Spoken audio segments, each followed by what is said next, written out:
Before we get into this episode, we wanted to say congratulations to all the newly certified athletic trainers.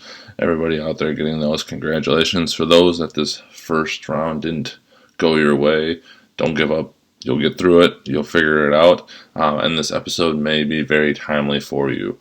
On this episode, we talked with Allison Strickland, owner and operator of AT Study Buddy. We get into a bunch of different things around athletic training and her kind of career path to creating AT Study Buddy and what she's doing, but also really dive into AT Study Buddy and how helpful it can be for athletic training students to get ready for the BOC. They have done a ton of work to make sure that there are a lot of options to help really get you prepared and, if nothing else, reduce some anxiety potentially around taking the test. So really, really good episode. Worth checking out. They've got plans to fit every budget, which I think is awesome as well. They're also offering a 30% off code using AT chat at checkout, so check that out as well. As always, we are powered by Mueller Sports Medicine. Can't thank them enough for everything they do. We are working our way through getting our next Throw a Lifeline program out to someone. If you are interested in helping donate to that, any little bit helps. You can become a sponsor of the podcast and send $1 with each episode or every month, whatever works for you, or just a small donation is always encouraged. We can get much needed supplies to those who just for whatever reason don't have the budget to get those themselves. So without further ado, please enjoy this episode.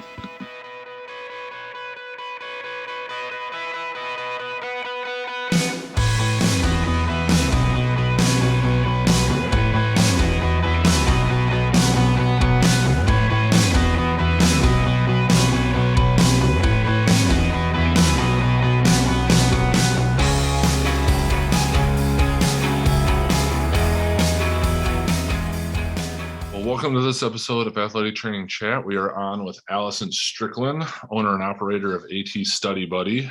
This is, as far as I know, relatively new offering, I think, that if you haven't come across it yet is awesome, and everything that goes into it. I'm looking forward to covering. We were just talking off air. Allison's busy, to say the least. And has done a lot of really interesting things in her career, which I'm looking forward to hearing about as well. Working at Impact applications, doing some work now with integrated DNA technologies, which sounds super fancy. I'm excited to hear about that. Plus, finishing a PhD and doing AT Study Buddy, among other things. So before we jump in to start talking about it all, just wanted to turn it over to Allison to fill in a little bit more of your background, and then we'll get into some of the questions. Yeah, thanks, Joel. So primarily have worked kind of in the admin side of athletic training. I graduated from Carthage in Kenosha, Wisconsin in 2010, and then went and did my master's degree at the University of Texas at Tyler, and worked as a grad assistant down there for a high school for 2 years, and then moved back to my home state of Illinois, and was the head athletic trainer at Bartlett High School through Accelerated, which is now Athletico, for 3-4 years. My husband is also an athletic trainer. We met while I was at UT Tyler, and he reluctantly left Texas and joined me in Illinois. And he was actually at the sister high school for Bartlett, which is Streamwood. So we shared a stadium. So that was nice. He worked there for a while, and then let's see, I want to say like 3 months before we were going to get married, he said, hey, I'm going to go interview for this job in Iowa. So I'm going to go do that. So loved my job at Bartlett, was kind of upset about it, but he ended up taking the job at a very large private practice orthopedic clinic in the Iowa City area, as an ortho tech. So we moved to Iowa slowly over that summer.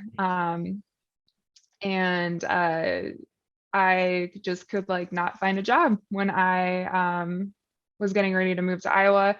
Other than the university, there really aren't a lot of schools that hire full-time athletic trainers in the area. So, because a lot of it is just super rural. So I actually ended up managing a Curves, like the old lady gym for Yeah. There's like, still one in the town I live in. yep, managed a Curves for like 6 or 7 months right after we moved to Iowa, and was still looking for a job. And then I ended up getting hired a PRN for a physical therapy group in the area, and started going out to some rural high schools to their volleyball games, basketball games, football games. And so that was nice to be able to like still kind of stick with it. And I primarily went to this one rural school all the time. So I got to know the kids there pretty well. I ended up randomly seeing one day on a job board that Impact, the concussion testing company, was hiring a global support director. And it was actually here in Iowa where we live. And I was like, huh, that's funny. I didn't know they were in Iowa. Me neither. Yep. And then went in and interviewed. They loved that I was an athletic trainer, knew what the program was because we had used it at Bartlett. And so they ended up hiring me. And so I was their assistant director of global support for 3 years. So a lot of you might have talked to me on the phone over the years or emailed me I'm guessing I probably about emailed you. your about your impact packages. I had Yeah, nothing to yeah. do with the price increase. Don't blame me for that. And so while I was there, I got really into the continuing education side of it. I worked a lot with the Impact Trained Athletic Trainer program Yep. and getting that set up. So if you've ever taken that program, I had a lot to do with it, plus a lot of the other training stuff that we did, because we have just a ton of continuing education courses. Yeah. We did the live stuff the day before NATA. I presented at NATA in Houston 1 year in their student lounge for their group of students that came in. So was with them for a while. There was a lot of turnover in staff the last 6 months that I was there.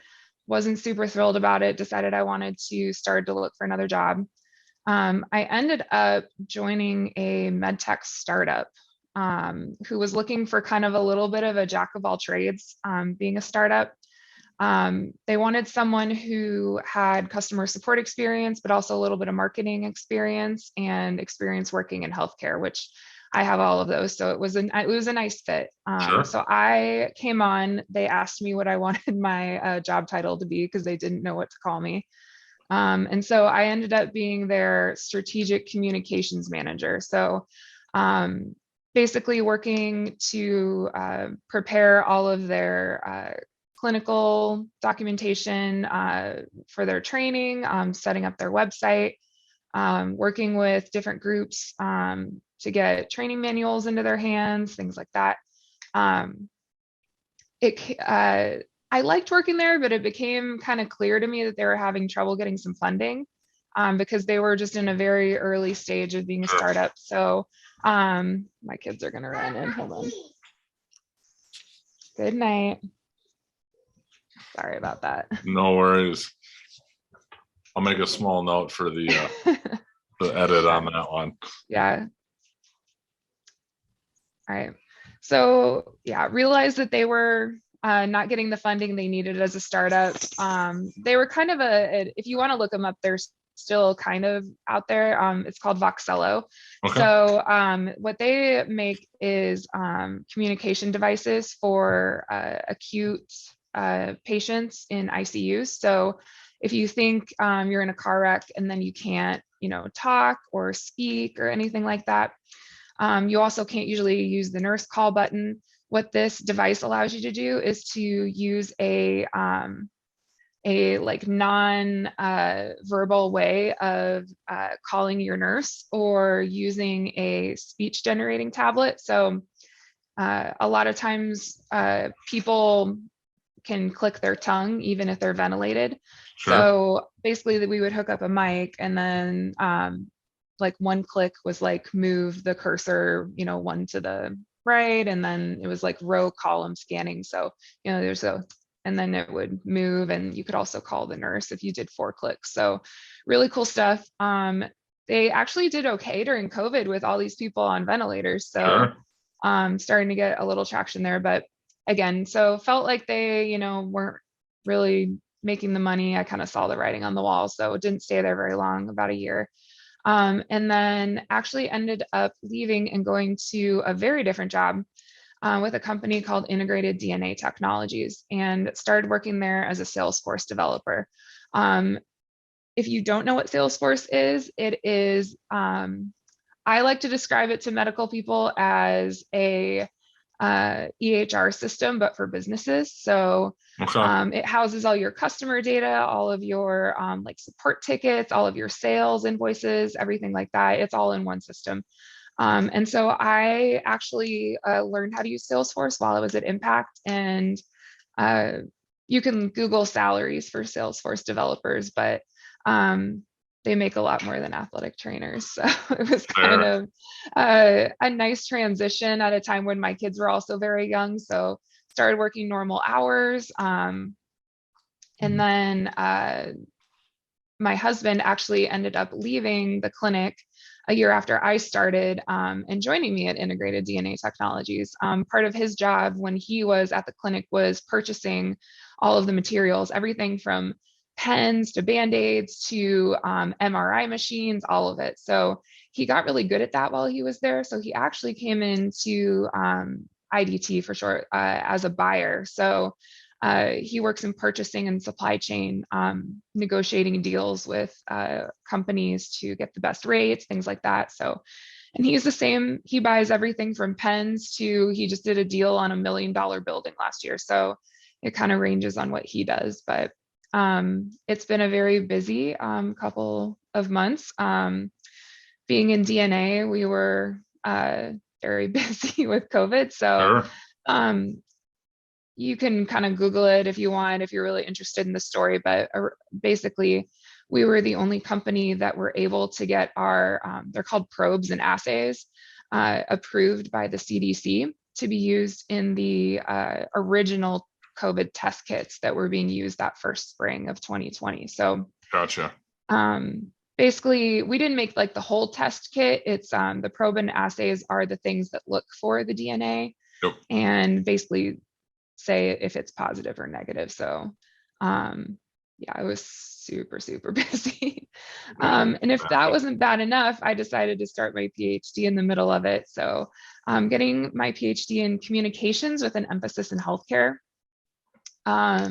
Just something I always wanted to do and am passionate about. So this is my last semester of coursework. And then I'll start my dissertation either in the summer or I might take the summer off and start in the fall. So getting close to being done. But throughout all of that experience, I would say that the biggest thing I came away with was learning skills that were transferable into other businesses. So, my time at Impact, a lot of it was talking to athletic trainers and going over test results and troubleshooting things with them. But a lot of it really had to do with learning the back end of a business. So, invoicing and marketing and how to talk to clinicians and, how to sell things and just things that you don't necessarily learn as an athletic trainer, but are skills that are things that I think athletic trainers should learn. Because if you think about how often we end up having to sell things to people that may not be a tangible item, it may be selling to a parent of a high school student, like, hey, I really think your kid needs to go to the doctor, and here's Hmm. why. Like, you are selling them on going to the doctor, right? And so having those skills to be able to persuade someone in a way that one makes them feel listened to, makes them feel valued, excuse me, makes them, want to listen to what you have to say without them feeling like you're talking down to them is just very important. Um, and a lot of it too is just being able to talk on their level. And that is just something that just can't necessarily be taught. It comes with experience. And I'm sure most athletic trainers can tell you, like the first 2 or 3 years, of their first job were probably not the best. And the difference in how you probably talk to, athletes or parents or physicians definitely changes as you get older. So, Mm. and more experience. So, you know, the way that I would originally, maybe email a parent would definitely change to how I would do it now, just because of the skills that I have now in, copywriting and marketing and being able to really persuade someone to kind of see my point. So transitioning a lot of those skills into a business kind of happened to me by accident. One of my friends from my hometown was starting a small business doing hydroponic farming, and knew I had a little bit of tech experience and was like, hey, can you just help me build a website? Like something super basic. Like I just want people to be able to find me and know how to like get in touch with me, basically. And so I did it. I was like, this isn't that hard. Because, working with Impact, I wasn't in charge of the website by any means, but Right. I had a lot of access to the back end. And so I was able to kind of like see how it's done without actually doing it. And so I kind of got into it and like learning a little bit more about it, and just, I would find people who are, trying to start a small business, be like, hey, let me build your website for you. I'll do it for free. And just, on my spare time, like really trying to learn and get better with each one that I did. And every time I would just get a little bit better and a little bit better and a little bit better, until eventually people were wanting to pay me for it. So that turned into Shay Hawk Solutions, which is my first business. Shay is my oldest son. And then Hawk was kind of like an SEO thing that I did, since we live in Iowa, the Hawkeyes. So, Googling makes Oh it yes, pretty. well know the Hawk. Yeah. All physicians And I've worked I, with did their fellowship there, so we hear oh yeah. plenty about Iowa. Yep. It's interesting living in Iowa and not having gone to Iowa or Right, Iowa State. So, right. my husband went to Texas Christian, and so people see the purple and our man cave, and they're like, "Oh, did you go to UNI?" Or like, no, no. And so, uh, kept learning, kept developing stuff, and eventually, I ended up working with a couple healthcare companies that I just knew. I knew people, and a lot of them were like, "Hey, we know you have this experience doing continuing education. Can you help us? Like, we want to make money selling CEUs, or we want to be able to offer them to, our clinicians that we have on staff." And it was a challenge at first, kind of like learning the ins and outs. And they're called learning management systems. So learning how to set up a learning management system. If you're on Canvas or Blackboard, that's an LMS. So I'm Okay. sure most students are aware of what they are now. But Yep. um, and so I just, gradually got better at it and better at it. And something that I had noticed, just being kind of active on like Gather on the NATA site, or being on Facebook and, a bunch of different athletic training focused Facebook groups, it would seem like every so often I would just see these posts from students saying, how did you study for the BOC? Yes. And I was always curious. And so I would look at the comments and see, oh, I read the Arnheim book, or I made a ton of flashcards, or I got this one particular study book. Yep. And what was interesting to me was none of those things really emulate taking the actual BOC. Sure. The only way that you can really emulate it is if you purchase the practice exams from the BOC. And I believe there's some through NATA.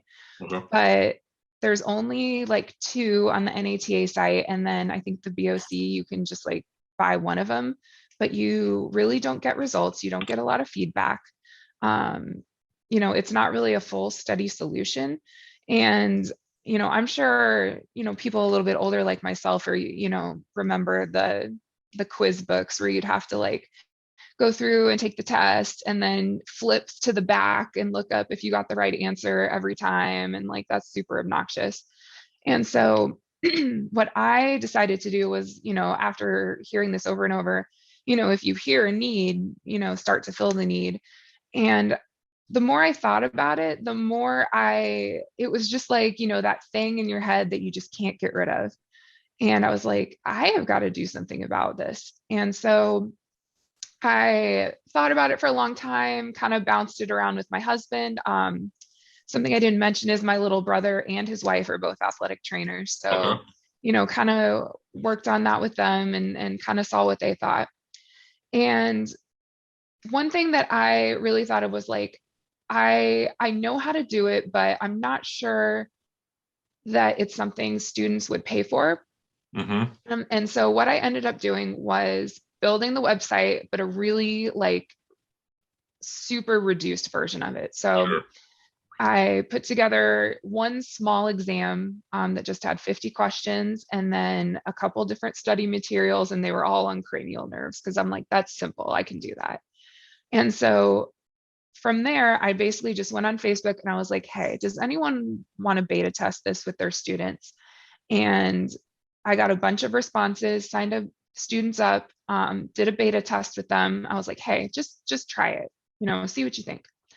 Sent out some post surveys and got some good feedback. And basically they were like, they said some things that didn't surprise me, that were basically like, oh, there's not enough content here, which I'm like, duh, like, I just wanted to see if you liked Kind of the it. point of a But beta test. Yeah. yeah. So, but I asked them, more specific questions like, if this had everything that you needed in it, to study and way more practice tests, is this something that you would pay for? And they all said yes. And I asked how much they would pay for it, got a good idea of what they would pay, and then asked them how long they would want access to something like this. So the most common response I actually got was a semester. And so I kind of did it a little different in that I offer a couple different ways to get into AT Study Buddy.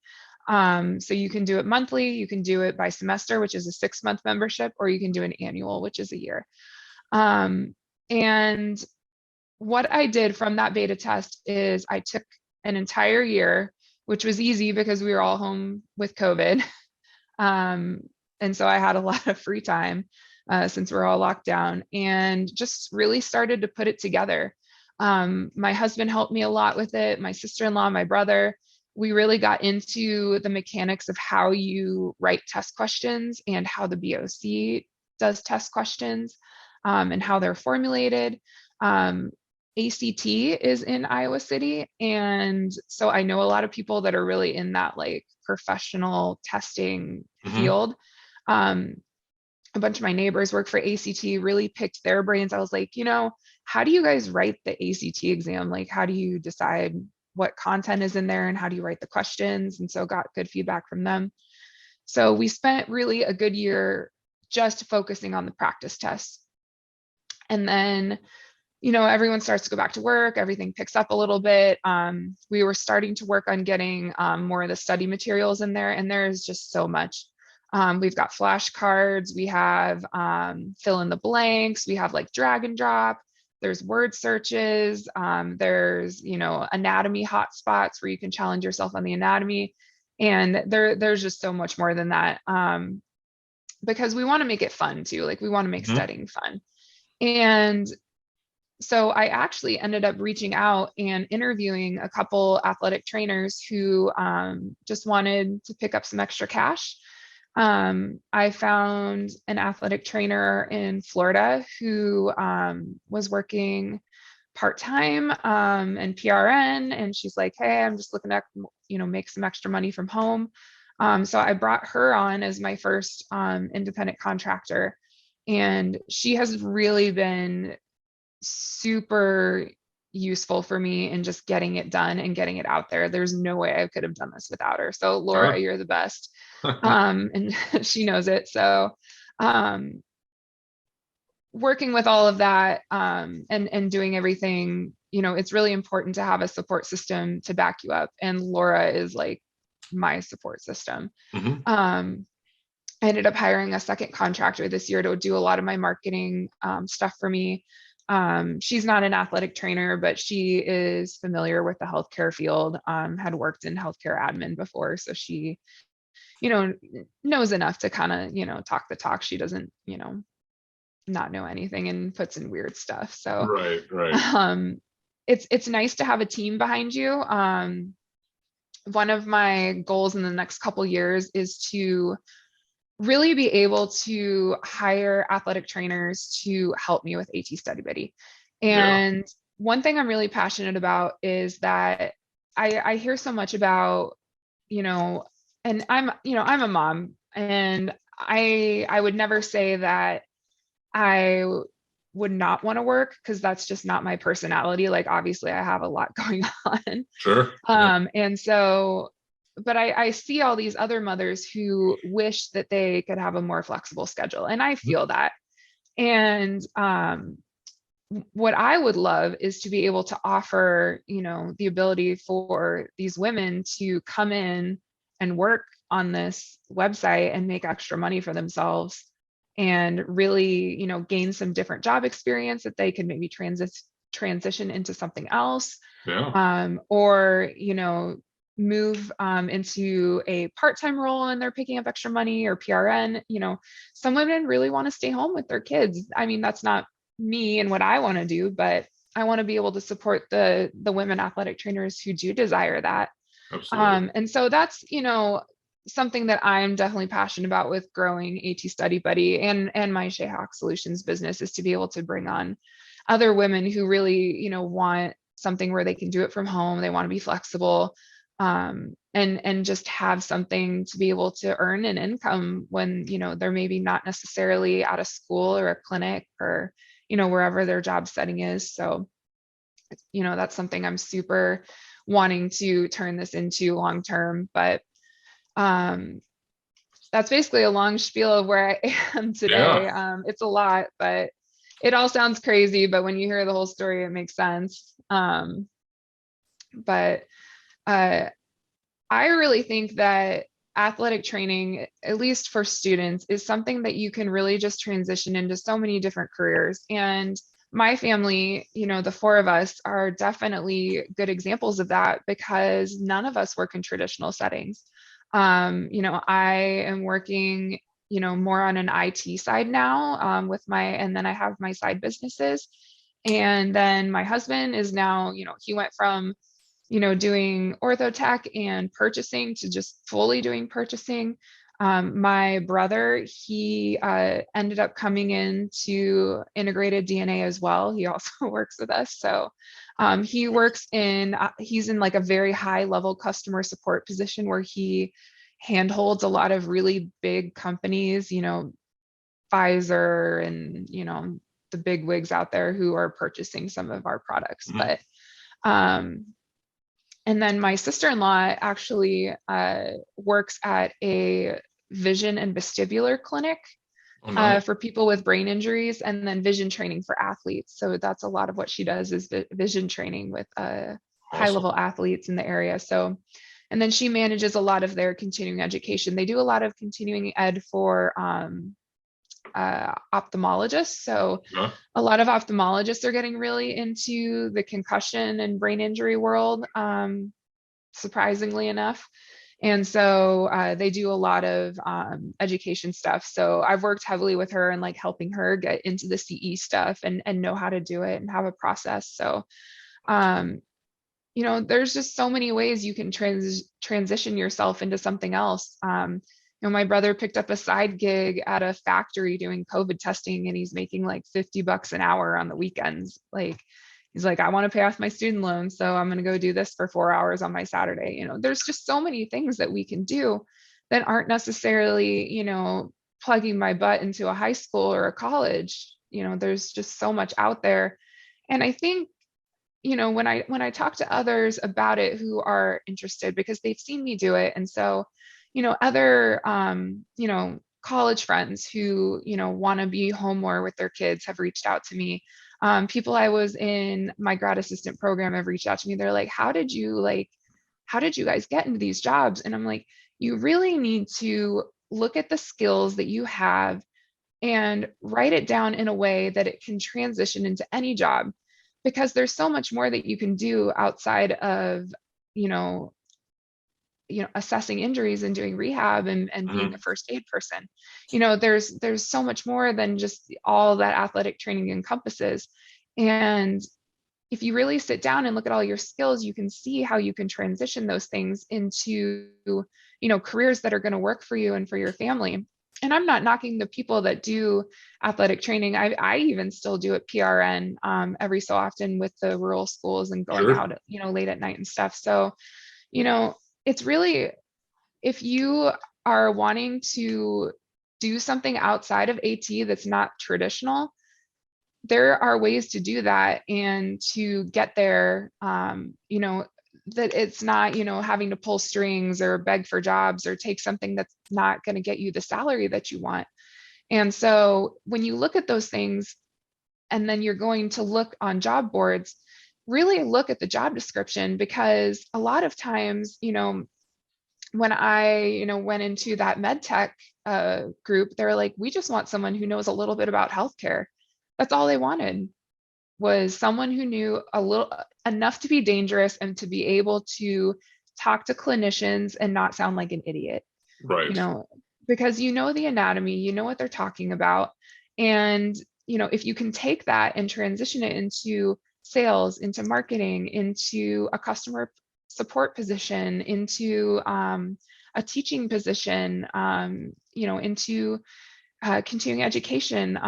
The girl I worked with at Impact now works for the Sepsis Alliance and is doing all of their continuing education for physicians all over the country, teaching them about sepsis, like, super interesting and way different than athletic training. Right. But she knows how to talk to doctors and she knows about continuing education because we have to do it, right? So Yep. it's just something where I think if you want to have a consistent schedule and you're wanting to do something else, there is a way to do it. And if you're wanting to get into a position where you're going to look outside of a traditional setting and balance your life, there's so many options out there. So I had a couple questions. One you already answered. You maintained your AT credential through all of this, so you beat me to that when you said you're still from PRN. Yeah. You kind of referenced this, but I was wondering if we could get a little deeper into it and even just a little bit more specific. Like I had mentioned, if you haven't checked out AT Study Buddy, just the whole thing is very impressive. And you talked about Shayhawk and that, and just designing websites, and obviously there's a lot of ways to go about doing that, and it's evolved quite a bit. But I feel like even for me, and the kind of offshoots like atchat.com is as simple as it can get off of a blogger type setup, because it wasn't meant to be overly fancy. Maybe that'll evolve sometime down the way. But have used Wix and different things like that. But if somebody's thinking about doing that, would you be your like best advice for getting started on doing those things? Because the products you're putting out they look fantastic and are super integrated and wonderful. So I was just curious, kind of what you would say, both for myself, but also for people listening. Yep. So I think that the important thing to learn is that nothing happens quickly. I've said a lot of stuff, but if you look at when I started to where I am today, all of this started in 2015. And, that's like, 7 years ago? Yeah. So none of this happened quickly. Really like 14 now because of the last couple of years. Yeah, right. Yeah. And so being able to know that what you're building is a long-term goal and not something that's going to happen overnight. And that's something I definitely get frustrated with in kind of the entrepreneurial world, is that people think it's going to happen overnight, and it's not. And working with other, business owners and talking to them about their, entrepreneur journey, they'll have a website up for a month and be like, oh, I'm not making any sales. I suck at this. Like, sure. Why can't I get, I'm like, you haven't been doing it long enough. And, you really have to work to get your name out there. And it really took a lot of what I call guerrilla marketing to even Mm-hmm. get AT Study Buddy kind of noticeable, because, just having, a couple social media pages and just throwing, stuff at the wall and seeing if it sticks isn't going to cut it. And so you have to really do a lot of trial and error and see what's going to work for each situation. And in terms of learning the technical skills, there's just so much out there, and you have to be really willing to dedicate yourself the time to it. And I kind of like chuckle when I think about myself, when I was at the high school, like how much I could have been learning when I was just sitting around at, Sure. practice, right? And how many hours I spent just like in my office, waiting for something to happen, when I could have been, listening to a podcast, or reading a book on how to do something. And I think that the learning is also a long-term thing. I mean, consider athletic training is now going to take most people 5 to 6 years to get to that point. And so it's a good model of how long it really takes to master a subject.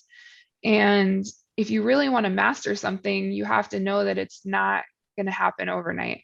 Right. Um, and so especially with the technical stuff like websites, a lot of it is just getting in there and Googling. Like I Google stuff all day.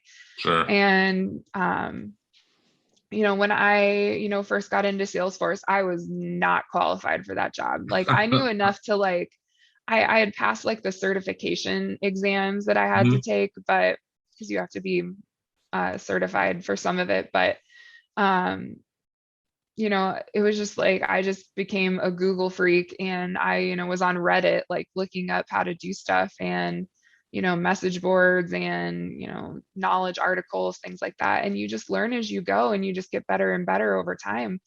Um, and so another thing too is that I think that if you are really passionate about wanting to do it, you're going to find a way. And if you're not passionate, then you're not going to find a way. And something else that you're passionate about is probably going to come up later. And a lot of that is just timing and figuring out what you really love. You know, I, I tell people all the time, like, I hate doing social media. Like I loathe it. Like, so I just hired someone to do it for me. So, Sure. um, it just really depends on what you like to do, and what your skill sets are. I happen to be a little bit creative and a good writer.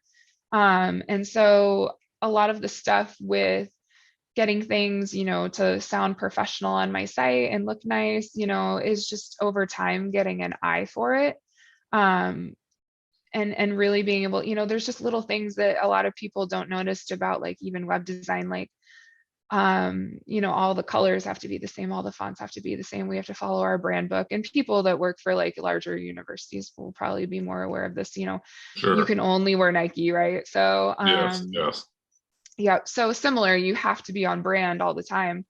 And with, following a lot of those rules, there's different things too. It's like, finding who your target customer is and being able to really talk to them and, on their level. And, we're primarily marketing ourselves to students and athletic training program directors and clinical coordinators. So, who we're talking to is fine. I really don't expect to have to market myself to, a physician. Like they're not going to buy Right. my product. Right. And so being able to go in and have the voice of the customer, is important. And so if you're wanting to kind of go that route, of wanting to get into something, it's important to know intimately what you're getting yourself into.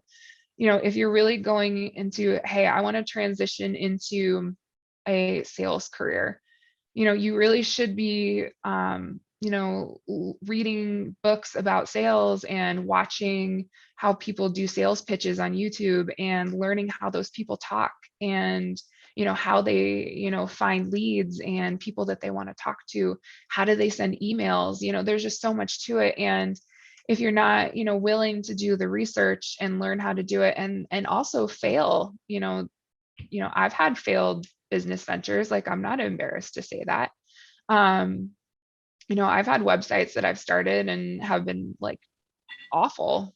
And, you just have to be willing to kind of roll with the punches with that stuff and not take it personally and move on to, the next best thing and, keep going until you find something that sticks. And that's been something that's been nice with AT Study Buddy is I really feel like I've hit a pain point with students in particular.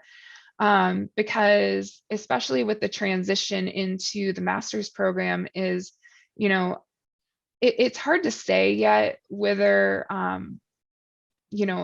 going to the master's program is changing how the students are approaching the test. But I do think it is, because if you look at the first time pass rates, in the past couple years, they're not great. And so, I'm really having a lot of conversations with program directors and, they're like, I think there's a disconnect between the taking the BOC exam and preparing your students to be a good athletic trainer. And I try to have that conversation with all of the program directors that I talk to, and that this website is not meant to prepare your students to be an athletic trainer. Like, this is to prepare them to pass a test. Yes. And, you can like complain about it all day, but at the end of the day, they still have to pass this test. Like, and so, and if they can't, what was it all for? Right? Like, how many athletic trainers do we all know that were in school that failed it 4 times and then now they're like doing something totally different because they just couldn't pass this test, right? And so what I really want with the site is another tool for students and athletic training programs to have in their back pocket to use if they need it. Some people are awesome test takers. I'm a good test taker. I mean, I don't know that I would have purchased my own product. But and everyone studies. Just to throw it out there, that would have been my problem. Yeah. And so I think that some students though really appreciate that the website simulates the exam. It's not exact. It doesn't look like their, system or anything, but, it has the same amount of questions. It has the same, time clock on it. You have the ability to mark questions for review and go back and forth between stuff. And I always tell students, I'm like, really, the whole value in this is being able to, sit yourself down in a quiet room and really practice taking the test, as you're going to be taking it. And that's where, you see those problems with like the old style question books and like looking through flashcards. Like, you can study all day, but this isn't what the test looks like. And for so many students, it's just so nice to be able to give them something where they can actually practice taking the test as it is taken in real life. Which is just, it's something that is just hard to find. And the ability to get the feedback too, I think is important, because when we built the practice exams, and there's a lot of them in there, we were cognizant of the percentages of each domain that was in each test, right? And so when you finish the test, it actually will tell you how you did in each domain.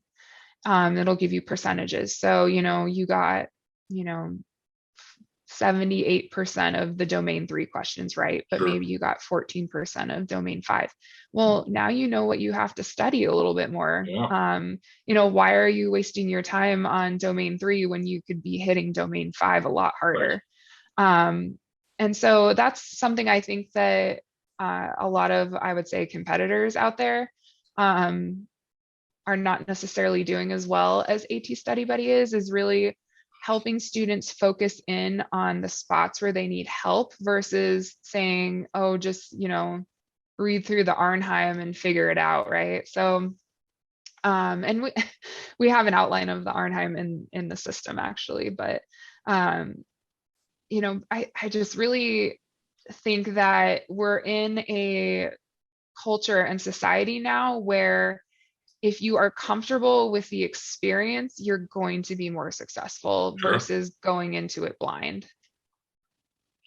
No, you had so many important points there. I like how focused you are Mhm. on what AT Study Buddy is for, and that's what Mhm. it's for. And I think that was kind of one of the questions that I had. And I like how you said you very much have separated this from, the continuing ed, or, you know, Mhm. what it takes to necessarily be a successful athletic trainer, whatever that may be for everybody's thing, but Mhm. to pass the test. And then I liked your point right at the end. And, if you're comfortable in the setting, and I know there's been research done on that in different ways and different Mhm. aspects, but how much that can benefit you just from having Mhm. that kind of Yep. comfortable experience. So, And even if you go to our website, there's a lot of value, I think, in just we have a pretty hefty blog that's up there, but even just how to study, there's a lot yes, of information on there on how to study, like what you should actually do. There's a lot of stuff on there on writing resumes. Like we just did a whole series for the month of January on how to write your resume, and the good best way to do it information. because you know, old style, it's not necessarily emailing someone your PDF resume anymore. And, a lot of it is you're entering it into a system and, you're hoping that a robot flags you, right? And Yes, so, there's ways you need to set up your resume now so you get the right keywords in there and be able to get your resume put into the pile that's actually going to get looked at. So we offer a lot of stuff like that just for free on our site for students to use to get just good information because we want something we're going to be building into the site in the next year or so is what I'm calling like a career center. So cool. really what we're putting together is like a basically like a master class on writing resumes, writing your cover letters, That's how to awesome. apply for jobs in a way that's going to help you stand out, compared to your peers, how to ask for references from, your program director and, former employers. Like that's not a comfortable conversation to have. Like no one likes that. Um, and so, how to find a job, there's so many different ways out there. How do you find, necessarily the job that's going to fit you? Because a lot of things I think that they don't necessarily tell students, who are just going into athletic training entry level. And this is my personal opinion. Anyone can disagree. I really feel that the job that you take right after you graduate dictates a lot of your future career. And I say that saying that, if you were to go straight into a high school, it might be more difficult for you to get into a Division I college later on. Sure. Because if you look at the job qualifications, it's going to say, they want 5 years of D1 experience, right? Yep. And so how do you, decide that early what kind of setting that you want to be in? Some are easier to transition back and forth through, Yep. my husband obviously transitioned from high school to clinic, no problem. But um, I think that if he were to like apply for a Division I job right now, there's no way he'd get an interview. Like, Unless you knew somebody. yeah, unless you have an in. Yep. Um, if you're a person that wants to go into professional sports, like there are very specific things that Yep. you need to be doing as a student to get into that world. And some of them you need to be doing even before you graduate. So, Right. I think a lot of that information is missing. And I went to a D3 school and I really feel like a lot of that information was missing because, no one in even my, teachers hadn't done it. They, they were all working at Division III colleges. None of them had worked, with professional sports. So being able to, find the career that you want and know how to get there in the athletic training world, I think is very important. And you see that especially, going back to talking about women, looking at the statistics, there's going to be more women athletic trainers, in the next 10 to 20 years. That's just Mm-hmm. statistically what it's going to be. And so, being able to get into a job setting that maybe is traditionally male, how are you as a female, athletic training student preparing yourself to go into that world? In the addition to how do you, handle yourself once you get into that world? And those are all things, I really want to be in the system to help students with long term. So a lot of good things are coming. I mean, the website is still in its first year, but we're having good success with it. The beta testing went great, and we had good, numbers from that last year. So, we're only continuing to build on it. If you have a subscription or a membership already, you probably, notice stuff gets added all the time to the website. We're constantly putting, well, not me, Laura is constantly putting new stuff into the website for me. So even last week, she uploaded like a ton of new nutrition and sports performance modules into the system, like 30 of them. So Wow. so many different things are coming. So even if you're, kind of waffling on, is this the right thing for me? I really think a lot of the value in the system is really the practice exams. I think the games and study materials are just a nice bonus if that's the kind of thing that you want.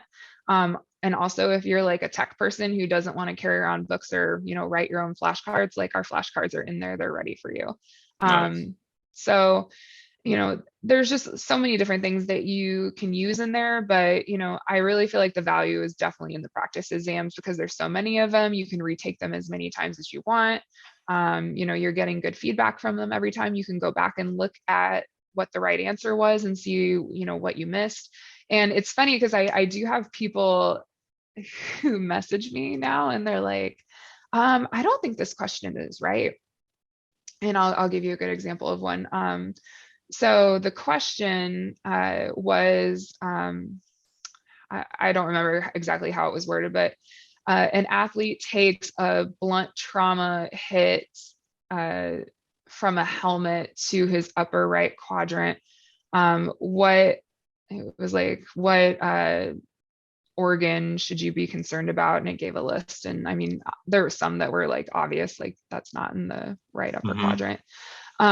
But two that were on there that are in the upper right quadrant were liver and pancreas, right? And so he's like, well, I disagree because it said it, it was a single choice. It said liver, but the gallbladder is also, in the upper right. And I was like, well, I'm like, let's talk about this. I'm like, it says the athlete took a hit to the upper right quadrant. Which organ is most likely to be injured? I'm like, reread the question. And, he really argued with me for a long time. I was like, look, I'm like, I just, I looked at some studies. I'm like, I want you to know that less than 2% of right upper quadrant injuries injure your gallbladder. And the percentage for liver is so much higher.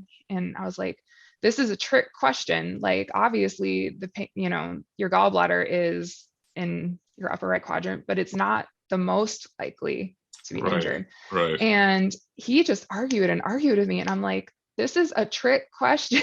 Like, what don't you know?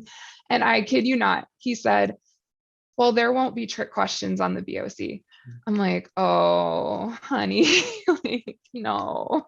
So, and I felt bad, like, saying that, but I'm like, and he's like, well, I don't agree. I'm like, well, you don't have to agree. I'm just telling you.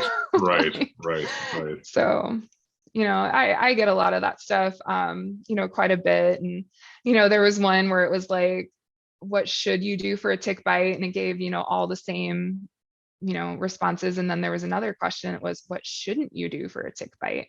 And it was this exact same. And they're like, oh, I looked and it was the same question, but they had different answers. I was like, go back and reread the questions. Mm-hmm. And she was Slow like, oh, they down. were different, right? And that is actually one of the number one study tips I give to students. I'm like, read every question super literally and very carefully, Yes, because they are trying to screw you up. Like they're really trying to.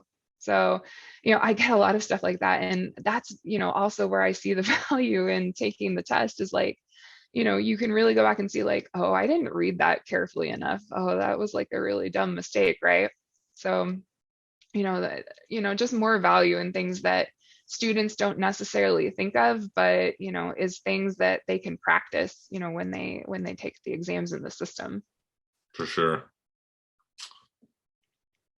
Well, anything we haven't covered around AT Study Buddy that you'd like to share? Um, if you are interested in it, reach out to me. I'm at Allison at atstudybuddy.com. It's easy to remember. So AT Study Buddy is kind of a fun thing we came up with because ATS is, the Yep. acronym for athletic training students. So we kind of snuck that in there, but Yeah, yep, absolutely. AT Study Buddy. So um, And we'll I link also all have the a, social media and all that mhm. stuff on the page. Yeah, all of our social media stuff is on there. We're on Twitter, Instagram, Facebook, LinkedIn.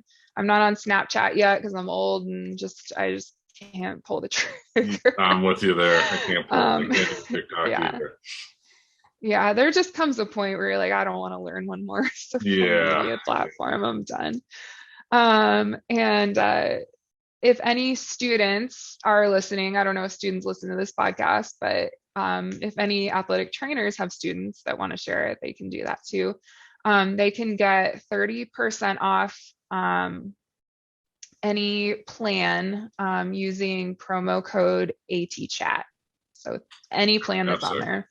So annual, monthly, whatever. Our cheapest plan is $15 a month, and that's for just the practice exam. So, Sure. I mean, a student could sign up for it just for the Good month of investment. February or March and spend $15 and have a ton of exams at their disposal to retake as many times as they want. So, I paid $45 for a book, so yep. Yep. Or it's a you good could, deal. I actually looked this up the other day. I was kind of curious to see the Mometrics book that everyone used to have when I was a student and the flashcards, right?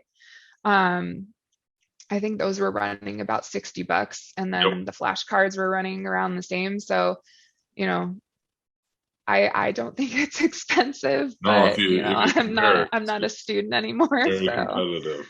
yeah. So Well, if you are good for it, we'll go into the AT chat questions to kind of wrap up. yeah. I'm actually very curious on your answer to this one is, where do you see athletic training going in the next 5 to 10 years? Um, that's a good question. And it's one my husband and I talk about a lot.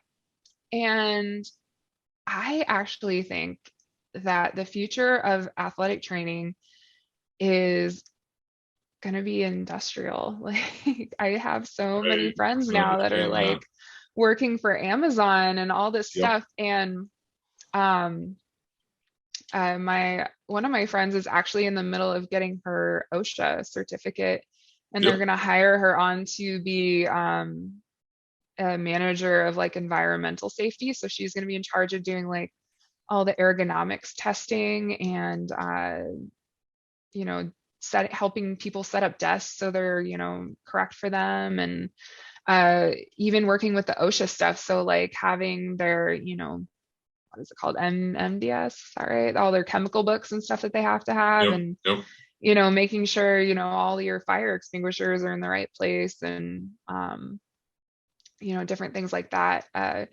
Like when I first came on at Integrated DNA, they have something called the medical response team, and they actually flagged me when I interviewed, and they're like, "Hey, there's no one who's on this team. We have different buildings Yep. at the time, and they were like, no one is on the team in your building. They're like, do you want to be the building person? And so like, if someone was like sick or injured in my building, like I would be the person to go take care of them. And actually, my first week on the job, someone had a diabetic emergency, Oh, so I had to geez. go, yeah, manage that.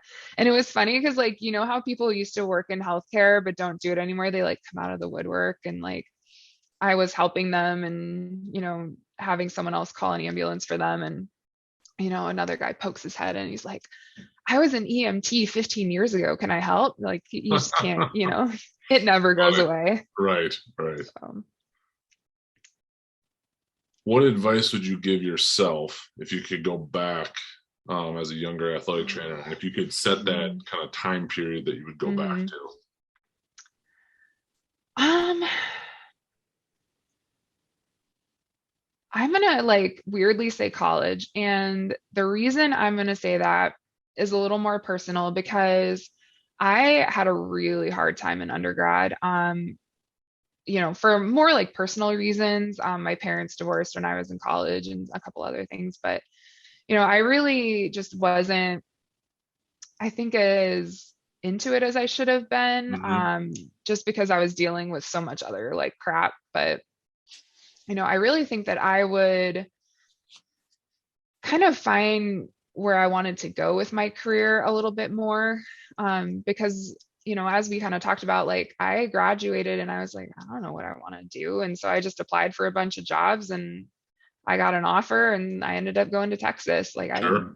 I didn't know what I was going to do. I just knew I wanted to get a master's degree and not pay for it. So um, it was kind of interesting because the two jobs that I got offered were both in Texas. So I was destined to be there anyway, I suppose. There you But go. um, I think just having a little more guidance, I think at that point would have been nice. I think that, and this has always kind of been my opinion about athletes and athletic trainers, is I really think all of us should just be in therapy like all the time. That's fair. Um, uh, my mom is actually a probation officer, and she always jokes that she thinks every professional athlete should have like an assigned PO like the first 5 years of their career to like basically sit down with them and like rein them in. So I'm sure people that work with professional athletes probably agree with that. So I could see that. yeah, someone to just check in with you. Right. What has been the most influential resource you've found in your career? Ooh, hmm. I would say Google based on our previous Yeah, Google. conversation. But Google. Um, I'm gonna I'm gonna say my husband because there's no way I could do all this stuff that I do without him. No way. He's like super dad. So, awesome. he's really made a lot of the stuff that I've been able to do possible because, Because he made you move to he's, Iowa. yeah, maybe moved to Iowa. It's been a good move. I Fair. was mad about it at the time, but um, you know, if I have a late night call or working on my PhD or shuffling through a paper on a Saturday, like he is on it with the kids and really takes over and tries to do as much as he can to help and make sure that we stay on top of stuff because he's not, as I would say, ambitious as me. Not that he doesn't have ambition, just Nope, I got you. um but his kind of like philosophy is, well, if you're doing good things for our family, then I have to step in and do more of the traditional, I would say, mom stuff. So Awesome. he's been my best resource for sure. Curious how that ties into this one, but as an AT in your role and with all the things you have going on, Mhm. how do you take care of yourself? um I really am a big proponent in just the basics. Like if you're getting enough sleep and some exercise and you're eating healthy, like stuff's just going to work out for you.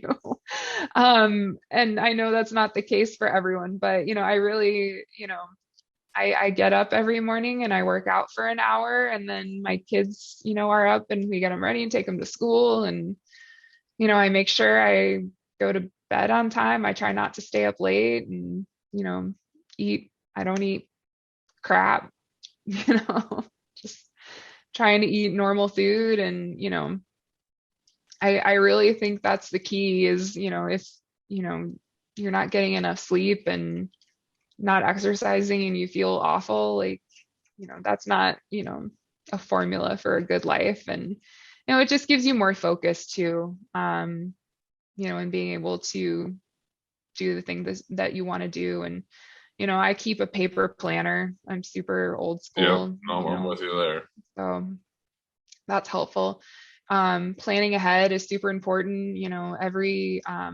I use the emails app. So they like basically make a meal plan for you every week, and then you can send it off to your grocery store to do all the Nice. shopping for you. Like it's super nice. So that kind of takes a lot. Like I still have to cook, but like I don't necessarily have to worry about like what to cook as much or the grocery Yeah. shopping. So that's Awesome. good. And even with everything I do, if you're an AT with a family, that always comes first. Even during this call, my kids ran in to say goodnight to me, and it's like, I'm not gonna be like, oh my God, like freak out and, tell them to shut the door and get out. Like that's just life. And actually my husband and I talk about this is that we feel like that's actually been a bonus of COVID is we feel like it's really made so many more people aware of like the struggles that working parents go through. Yeah. And how many athletic trainers take their kids to work? Like, you know, all of them. So, they all end up on the sidelines at some point. So, my youngest was, quarantined at home with us for 6 weeks while we were trying to work from home. And he was 1.5 years old. Like that wasn't fun. But, family is important and you make it work and, you find ways to do it. And, if it's important to you, you'll make it happen. Absolutely. If you could go and change or eliminate one thing, it could be a modality, a common practice, or a mindset, or whatever you choose in the field of athletic training, what would it be? Mm,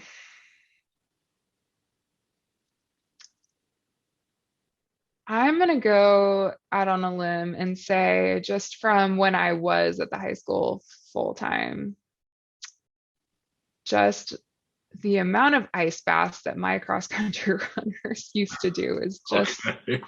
a little extra. Yeah. Um, Yeah. and probably not necessary. And I struggle to say that because as a runner myself, it does feel really nice. It Sure. may not, there's so many studies, you hear the people that are like, ice doesn't do anything. I'm like, I don't care, it feels great. Yeah. So, Yeah. Yeah. there's that mental aspect to it too. But it was just always a pain to have to fill up all the stuff and deal with all of that and have my room was not big. You can see the picture of it on AT Study Buddy at the Sure. bottom. Wasn't big. So um, having all those kids, come in and out and they're tracking water all over the floor, Yeah. Yeah. just dirty. It's just dirty. Yeah. Ugh. Yeah. Yeah. And then you get the one study that says it's fantastic, and then two that Mm-hmm. say that it's not great for you, and you got to Mm-hmm. find the balance of all of that. Yes. Yep. Oh, when I was in high school and I sprained my ankle, I remember doing contrast baths with my athletic trainer. I So put mine in a turkey yeah. basting tub full of ice Mm-hmm. water because that was what we knew, and then my coach taped Yep. up my ankle. Mm-hmm. Yeah. So, oh, how far we've come. Last question. What does being an athletic trainer mean to you? To me, it means being a person who, I go back to that like jack of all trades thing. Like you're, good at everything but the master of none. And that's definitely been true for me in my career. Like if you look at everything that I've done, like I'm not good enough to be a web developer for a company, but I can build a website. Mm-hmm. I'm I'm not going to be like a marketing director anywhere, but I know enough to like set up a email campaign and do some social media, you know. Just having that, I always say enough to be dangerous, but not enough to, get paid for it. Um, I like that. and so, I really think that that's where the value of being an athletic trainer lies is like we are so flexible and we are so, able to kind of jump in and learn whatever it is we need to learn, to be where we're at. when I moved to Texas to work, like there was just so much about that whole situation that I was not prepared for. I can believe And it. really and really just had to jump in and learn on the fly. Um, a lot of social norms that I had to learn. I can So, imagine. but Well, we kind of already touched on it, but if people want to find you, the best place is Allison or connect with you, Allison at yep, atstudybuddy.com, correct? And then yep. anything else to share before we kind of wrap up? Um, if anyone, I kind of throw this out because I did it last year, and it's a little more casual, but last year I actually had an intern. Okay. Um, and how this was actually set up was the student needed to take like 3 credits of a Hmm. class, but they like didn't have anything that they really were passionate about. And so we talked to their school and we ended up having them take an independent study and they Yep. interned with me for a semester. Um, and I am actively looking for an intern. So if anyone is interested in Perfect. learning some kind of, you know, different side of athletic training, feel free to email me, or if any program directors want to email me about that. It's kind of an interesting thing to do on the side to learn, a little more of the continuing education side. Absolutely. I didn't talk about it, but I do still do a lot of continuing education stuff through Shayhawk Solutions through my Yep. consulting business. So um, there would be opportunities for them there to really get into that side of it if that's something that they're passionate about. As we can see with COVID, virtual learning is not going away. So there will be a demand Absolutely. for clinical educators, in the next decade or so. Absolutely. Well, it's been great to connect. Thank you again for reaching out and look forward to Yeah, seeing thank what you for happens having with AT me. Study Buddy. Yeah, I'm excited. It's been a fun journey and I'm really excited to finally have it out there kind of in the world. It's been my baby for about 2 years now. Yeah, it looks fantastic, and I can't wait to Thank see you. all the other stuff that you've got planned for it. What a phenomenal resource! So There's a lot coming. We are lightly thinking about building some resources for the orthopedic specialty exam, but we're not nice. quite sure yet. So That would if be you're cool. thinking about it and you think that would be something you'd be interested in, reach out, and we've got a lot of resources kind of up our sleeves, but you know, we all have lives and we're all busy, so it takes some time. Yes, absolutely. Well, thank you again, and we'll definitely have to do another follow up at some point in the future. Yeah, yeah, for sure. Thank you.